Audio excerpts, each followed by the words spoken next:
Salut tout le monde! Vous regardez des dramas ou écoutez de la K-pop? Vous aimez le kimchi, le bulgogi et le bibimbap? Vous rêvez d'aller en Corée ou vous devez simplement y faire un voyage d'affaires? Alors cette vidéo est faite pour vous! Bon, qui suis-je? Je ne suis qu'un vlogueur dont la photo, je tiens à le préciser, figure dans le manuel d'apprentissage de l'Université nationale de Séoul. Ça ne me donne aucune crédibilité pour enseigner quoi que ce soit, et ce n'est pas non plus une publicité. D'ailleurs, si vous avez l'occasion d'apprendre une langue sans dépenser un sou, alors je vous le conseille vivement. Mais passons. Aujourd'hui, j'aimerais dresser le portrait des 4 grandes difficultés que les francophones rencontrent en apprenant le coréen. La première est une difficulté qui n'en est pas vraiment une. Il s'agit de l'alphabet. Je m'explique. Ça demande certes un effort supplémentaire d'apprendre un nouveau système d'écriture, mais je vous garantis que ce ne sera pas pour longtemps, parce que l'alphabet coréen est extrêmement simple et logique. En réalité, lorsque le roi Sejong le Grand l'a créé en 1443, il a déclaré que même le plus grand des idiots pouvait l'apprendre en seulement 10 jours.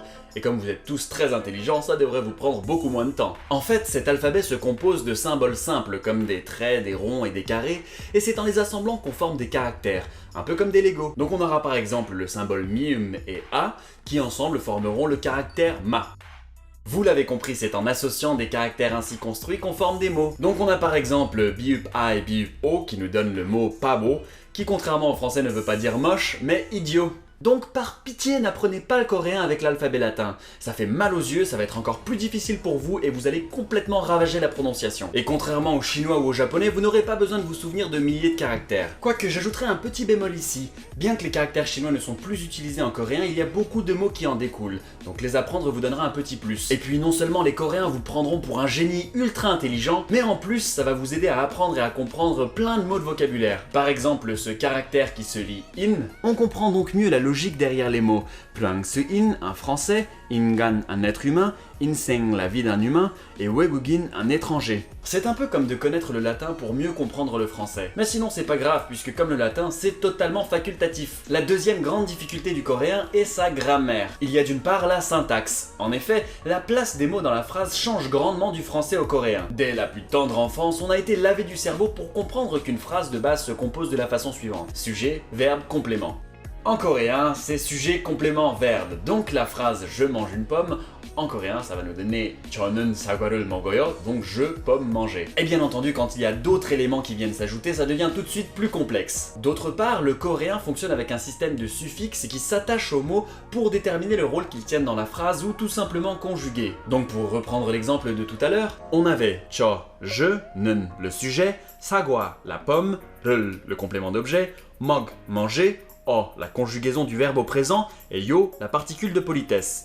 C'est ce qu'on appelle une langue agglutinante, tout comme le japonais. Vous habituer à cette nouvelle forme de grammaire va sans doute être un peu plus long que l'apprentissage de l'alphabet. La troisième grande difficulté du coréen est sa prononciation. Le fait que plusieurs consonnes puissent se succéder en fait une langue particulièrement compliquée à prononcer. Je vous donne un exemple simple de la vie de tous les jours. 잘 먹겠습니다. Ce qui signifie littéralement « je vais bien manger » et qui se dit avant un repas au même titre que « bon appétit ». La quatrième grande difficulté du coréen sont les niveaux de formalité et de politesse. En effet, pour nous les Français, il suffit simplement de vous voyer pour être poli. En coréen, c'est un peu plus compliqué. On a par exemple le verbe chuda. Chuo.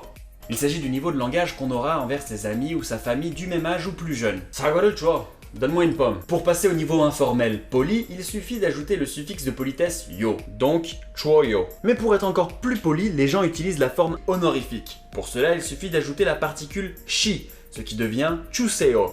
Donc par exemple, 밥을 주세요. Pab veut littéralement dire du riz, mais par extension, et comme dans beaucoup de pays d'Asie, ça veut aussi dire le repas, donc donne-moi du riz ou donne-moi à manger. Alors là, on vient de voir les niveaux de politesse dans le domaine informel.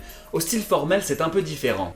On a 춥니다, le style formel neutre, et en rajoutant le shi honorifique, ça nous donne chushimnida. Alors évidemment, tout ça est très grossier, et si on s'amuse à ajouter les suffixes du passé, du futur, de l'impératif ou d'autres formes croustillantes, on comprend que ça finit par devenir un petit casse-tête. Mais je trouve ça absolument passionnant, pas vous ?